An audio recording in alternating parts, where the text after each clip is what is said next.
साथियों नमस्कार, मैं सत्यनारायण सिंह अपने YouTube channel SN Singh classes में आप सभी का हार्दिक स्वागत एवं अभिनंदन करता हूं। साथियों, हम हिंदी व्याकरण के अंतर्गत अलंकार पढ़ रहे थे। इसके पहले हम अलंकार का 2 वीडियो देख चुके हैं। अगर आपने वो वीडियोस नहीं देखे हैं तो डिस्क्रिप्शन बॉक्स में लिंक है, आप वहां से इसे देख सकते हैं। आज हम बहुत ही महत्वपूर्ण टॉपिक अलंकार पढ़ेंगे और आपको पता है कि सभी परीक्षाओं में अलंकार से संबंधित प्रश्न अवश्य पूछे जाते हैं। तो आइए शुरू करते हैं। आज अलंकार में सबसे पहली चर्चा हम करेंगे वक्रोक्ति अलंकार की।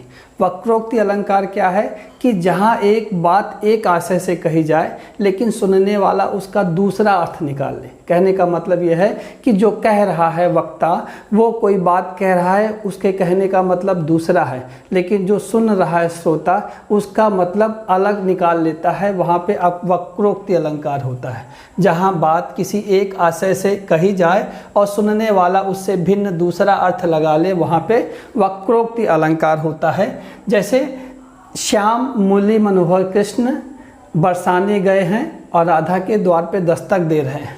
और अब राधा के द्वार पे दस्तक देते हैं तो राधा पूछती हैं कि तुम कौन हो तुम? तो कहते हैं कि घनश्याम हैं हम घनश्याम हैं, श्री कृष्ण हैं। तो कहते हैं कि हम घनश्याम हैं अर्थात हम कृष्ण हैं, लेकिन राधा क्या समझती है? घनश्याम माने बादल समझ लेती हैं। ठीक है, तो क्या कहती हैं कि तो बरसों कित जाए तो कहीं और जाके बरसिए, यहाँ आपका काम नहीं है। श्री कृष्ण ने कहा अपना परिचय देते हुए कि अपना नाम बताया घनश्याम, और राधा ने समझ लिया कि क्या है? बादल हैं। ठीक है, और उन्होंने क्या कहा कि कहीं और जाके बरसिए। इसी तरह से मोहन एक बार फिर दस्तक देते हैं राधा के द्वार पर ना, और राधा पूछती हैं कि कौन द्वार पर कौन है? तो बोलते हैं राधे मैं हरि हूँ। हरि यानी भगवान कृष्ण, मैं कृष्ण हूँ ना। तो उन्होंने कहा, वो समझती हैं कि हरि माने बानर। वो क्या समझती हैं? क्या बोलते हैं कि हंसी करती हैं और कहती हैं कि बानर का काम यहाँ, हरि का एक अर्थ बानर भी होता है, तो कहती बानर का काम यहाँ, तो बानर का यहाँ पे कोई काम नहीं है। अगला एक देख लीजिए, तो यहाँ भी क्या है? कहने का हरि जो कृष्ण कहते हैं वो दूसरे आशय से कहते हैं, राधा दूसरा आशय लेती हैं, भले ही वो मजाक में लेती हैं, हंसी में लेती हैं। एक दूसरा उदाहरण देखिए कि जहांगीर और नूरजहां। तो नूरजहां के हाथ में जो है एक कबूतर है, तो उसको देख करके जहांगीर पूछते हैं कि एक कबूतर देख हाथ में, पूछा कहाँ पर है? कि एक कबूतर हाथ में है तो दूसरा कहाँ है? यानी कबूतरों की जोड़ी रख रखी होगी उन्होंने कि अगर ये एक हाथ में है तो दूसरा वाला कहाँ है? नूरजहां क्या समझती हैं कि ये कह रहे हैं कि इसमें पर नहीं है, यानी बिना पर का है, इसलिए अपर माने बिना पर का समझती हैं। और वो क्या कर देती हैं? उसको उड़ा देती हैं उस कबूतर को। कहती हैं अपर कैसा, बिना परों के कैसा? वह उड़ गया सपर, देखिए ये तो उड़ रहा है, ये तो पंखों के सहित है। यानी कहने का मतलब है कि जब वक्ता कोई बात कहे अलग अर्थ में, एक अर्थ में, और सुनने वाला उसका अलग अर्थ यानी दूसरा अर्थ निकाल ले, तो वहाँ पे क्या होता है? वक्रोक्ति अलंकार है। आप ये अच्छे से समझ में आ गया होगा आपके।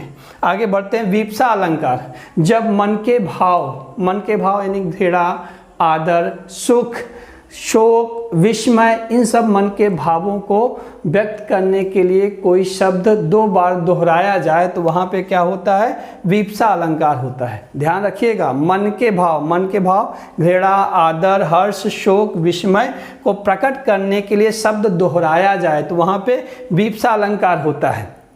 आप इसके पहले पढ़ चुके हैं यमक अलंकार। यमक अलंकार में एक शब्द 2 बार आए, दोनों के अर्थ अलग अलग हो, वहाँ पे यमक अलंकार होता है। पुनरुक्ति प्रकाश अलंकार भी आप जानते हैं कि एक शब्द 2 बार आए लेकिन अर्थ एक ही हो, तो वहाँ पुनरुक्ति प्रकाश अलंकार हुआ। लेकिन यहाँ पे शब्द दोहराए जाएंगे, लेकिन किसके लिए?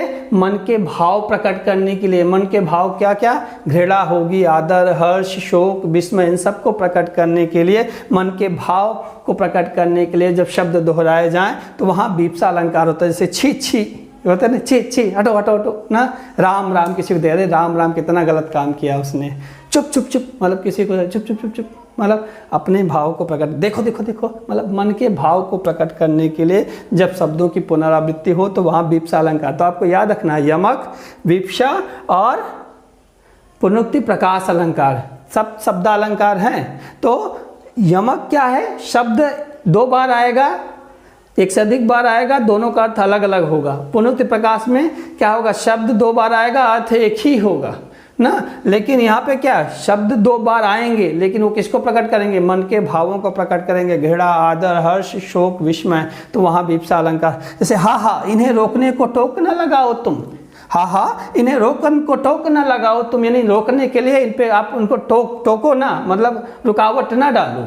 ठीक है, आगे ये दूसरा, धिक जीवन जो पाता ही आया है विरोध, धिक साधन जिसके लिए सदा ही किया शोध, राम की शक्ति पूजा। निराला ने लिखा, राम क्या है, उनको लग रहा है कि रावण अब जीत जाएगा समर ना, तो इसलिए वो कह रहे हैं कि धिक जीवन, ऐसे जीवन का धिक जो आया है सदा ही उसका विरोध आया हुआ, और वह साधन जिसके लिए सदा ही जो है वो उन्होंने प्रयत्न किया। तो यहाँ पे भी मन के भाव प्रकट हो रहे हैं, इसलिए क्या हुआ, विपसा अलंकार। अगले अलंकार की ओर पढ़ते हैं, अतिशयोक्ति अलंकार। तो जहाँ किसी बात का वर्णन इतना बढ़ा चढ़ा कर किया जाए कि आपको लगे ये तो असंभव है, ये हो ही नहीं सकता, तो वहाँ पे अतिशयोक्ति अलंकार होगी। जहाँ किसी बात का इतना बढ़ा चढ़ा के वर्णन किया जाए कि लगे कि भाई ये तो असंभव सी बात हो गई है। ठीक है, तो वहाँ पे क्या होगा, अतिशयोक्ति अलंकार होगी। जहाँ किसी का वर्णन इतना बढ़ा चढ़ा कर किया जाए कि सीमा या मर्यादा का उल्लंघन हो जाए, वहाँ पे अतिशयोक्ति अलंकार होता है।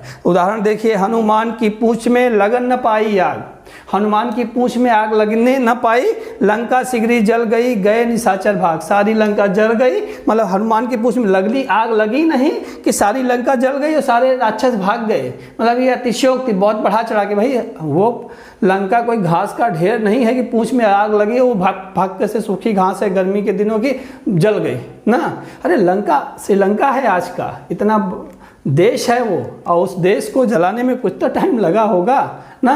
यहाँ पे ये क्या है, बहुत बढ़ा चढ़ा के वर्णन किया गया। संभव सा लगता है कि पूंछ में आग लगी नहीं कि पूरी लंका जल गई। तो यहाँ पे अतिशयोक्ति अलंकार है। एक और देखिए, जब तक राणा ने सोचा इस पार, तब तक चेतक था उस पार। हल्दी घाटी का युद्ध चल रहा था, महाराणा प्रताप के सामने एक बड़ी सी नदियाँ थी और नदियाँ बड़े वेग में थी।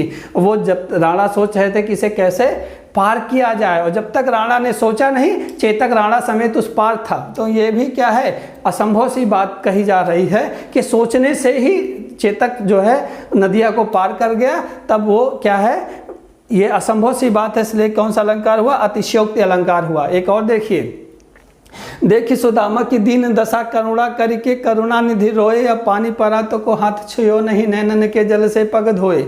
यहाँ क्या है, श्री कृष्ण सुदामा की मिलन की बात है कि सुदामा श्री कृष्ण से मिलने आते हैं। एक परंपरा है कि जो अतिथि आता है उसके पैरों को धुला जाता है पानी और परात से। परात में पैर रख करके, थाली में पैर रख करके पानी से धुला जाता है। आप देखते हैं गांव में स्त्रियां जब एक दूसरे कहीं जाती हैं तो जो सम्मानित स्त्रियां, कोई भी स्त्री है तो दूसरी वाली क्या करती है, थाली में पानी लेके उनके पैरों को धुलती है, रास्ते की थकान उतरती है, ऐसा कहते हैं लोग।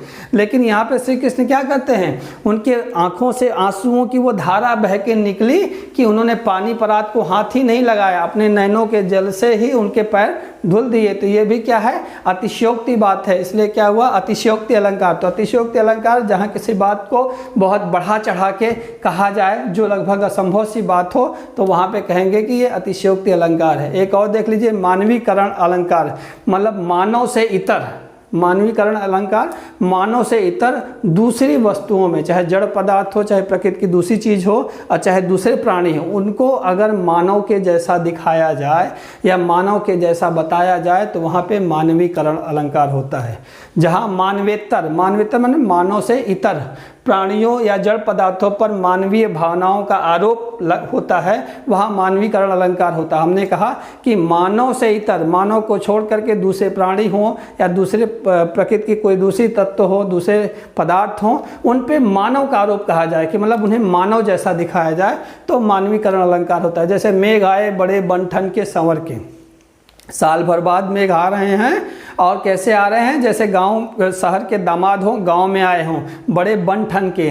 तो मेघों को कैसे व्यक्ति की तरह दिखाया गया है, इसलिए क्या हो गया, मानवीकरण अलंकार हो गया।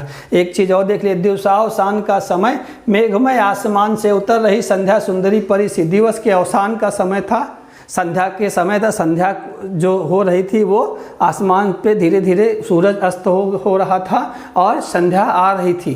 तो उसको कैसे दिखाया है? संध्या सुंदरी के जैसे दिखाया, संध्या सुंदरी के जैसे दिखाया है। तो ये यहाँ पे मानवीकरण अलंकार। इसी तरह से उषा सुनहले तीर बरसती जय लक्ष्मी सी उदित हुई, सुबह का जो है समय है और उषा यानी सुबह के समय को, जो सुबह का काल होता है जब सूरज उदय हो रहा होता है, तो उसके उदय होने के पहले जो काल होता है उसको उषा काल कहते हैं। तो उसे क्या कह रहा है कि उषा सुनहले तीर बरसाती उदित हो रही है, यानी वो उसको स्त्री के रूप में दिखा रहा है, इसलिए क्या है? मानवीकरण अलंकार हो गया। तो समझ में आ गया कि मानव के इतर जब प्राणियों या पदार्थों में उसको मानव जैसा दिखाया जाए तो वहाँ पे मानवीकरण अलंकार होता है। तो आज हमने क्या देखा? 4 अलंकार देखे। वक्रोक्ति अलंकार, जब कोई बात एक आशय से कही जाए, एक मतलब से कही जाए, एक अर्थ से कही जाए और सुनने वाला उसका अलग अर्थ निकाल ले तो वह मानवीकरण वक्रोक्ति अलंकार हो जाता है। ठीक है। दूसरा यह है विप्सा अलंकार, जब मन के भाव, घृणा, आदर, हर्ष, शोक, विस्मय, इन सबको प्रकट करने के लिए किसी शब्द को दोहराया जाता है तो विप्सा अलंकार कहा जाता है। आप अंतर भी याद रखेंगे यमक और किसका? पुनरुक्ति प्रकाश अलंकार का। वो अतिशयोक्ति अलंकार, जहाँ किसी बात को इतना बढ़ा चढ़ा के कहा जाए कि वो असंभव से लगे तो वहाँ पे अतिशयोक्ति अलंकार होता है। और मानवीकरण, जब मानव से इतर दूसरे प्राणियों में या वस्तुओं में मानव का आभास कराया जाए तो वहाँ पे क्या होता है? मानवीकरण अलंकार होता है। तो ये था आज का पाठ। अगर आपको अच्छा लगा हो तो लाइक कीजिए। अगर और ऐसे वीडियोस आप देखने चाहते हैं मेरे तो आप सब्सक्राइब कीजिए। अगर कोई सुझाव या शिकायत हो तो आप कमेंट कीजिए। तब तक अपना और अपनों का ख्याल रखिए। मिलते हैं अगले वीडियो में, तब तक के लिए नमस्कार।